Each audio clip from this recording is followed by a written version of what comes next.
This past semester, Amitesh, Ben, Ryan, and Rylee have all undertaken a variety of different internships. Lindley and Harrington outline that strengths are the natural capacity for behaving, thinking, or feeling in a way that allows optimal functioning and performance in the pursuit of valued outcomes. This leads to character strength theory, which states that when one focuses on their strength, they can become more motivated, have higher confidence levels and resilience, and overall more feelings of joy. So let's look into the similarities and differences of the strengths that we identified within our role models and why they are so important. The role models we have identified are Larry Page, Jacinda Ardern, Sir Richard Branson, and John Forbes Nash Jr. The strengths we identified within them are displayed on screen as well. Each one of our role models seems to have a commonality between them which drives their motivation: curiosity and perseverance. Curiosity is identified as a cognitive strength relating to the acquisition and use of knowledge embodied through an interest in ongoing experiences and finding all topics fascinating, worth exploring and developing. Each role model has countless examples of their curiosity of new ideas and ways of doing things, such as Larry Page's Google X and Richard Branson's Virgin Galactic program, which is synonymous with ambition and drive to progress and achieve the unachievable. Additionally, perseverance, as outlined by the VIA Institute on Character, is a strength related to a goal-driven nature, finishing what has been started and continuing on even when times are hard. John Forbes Nash Jr. struggled immensely with mental illness during World War II and the Cold War era. Despite this, he persevered and kept motivated in order to achieve his mathematical goals, going on to win a Nobel Prize.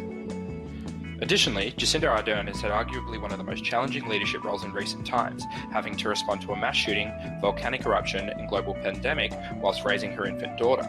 In response, Ardern has never faltered and has persevered to be a strong foundation for the New Zealand people to rely on. Despite the obvious similarities, there are definitely some clear contrasts demonstrating how complex strength repertoires are needed and valued in different situations. A stark difference can be found with John Forbes Nash Jr. being exceptionally focused on academic excellence and economic ambition, whereas Jacinda Ardern shows a high degree of human-oriented decision-making, social intelligence, and empathy. Even though empathy may not be a key strength of John Forbes Nash Jr., it was not as necessary in his pursuits as his work required huge amounts of mathematical focus, which he often completed in solitude. On the other hand, Jacinda Ardern certainly needs leadership and empathy to be part of her repertoire because of the very public role she plays in the global society. This clearly demonstrates that although everyone has different strengths, it is how they use those strengths in their chosen pathway that determines their success. Moving on to the perception of employability established by Van Herky et al. As the assessment of one's abilities and ultimately how that translates into an acquisition and retention of a job. Most of this perception tends to come from the human capital possessed by an individual that is concerned with the knowledge and experiences that an employee can bring to a workplace. The best way to portray the human capital and valuable skills to a recruiter is through a resume.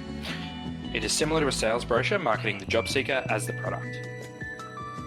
Grant outlines that the key characteristics of a resume are power words, relevant skills, confidence, clarity, and formatting. Ben's resume is missing correct personal information, is way too long, features a lack of effective action words, incorrect chronological order of employment and education, and poor formatting. Ben had a look at Rylee's resume as shown here, had a meeting with a careers consultant and used the CV360 software and noticed some key areas for improvement. It can be seen that he wished to boost his overall perceived employability as defined previously and identified where his valuable human capital was not being reflected. In regard to his changes, the use of colour and punchy headlines instantly make the document appear more professional. Experience is now correctly chronological and any irrelevant experiences have been removed.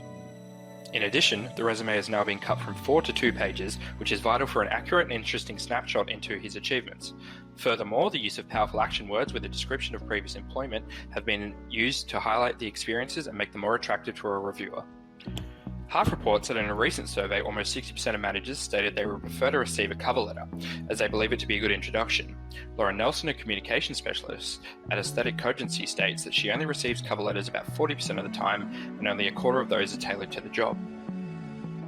Cover letters can help distinguish between candidates with one's specificity and knowledge of the role and company they're applying for, helping to put themselves above other candidates.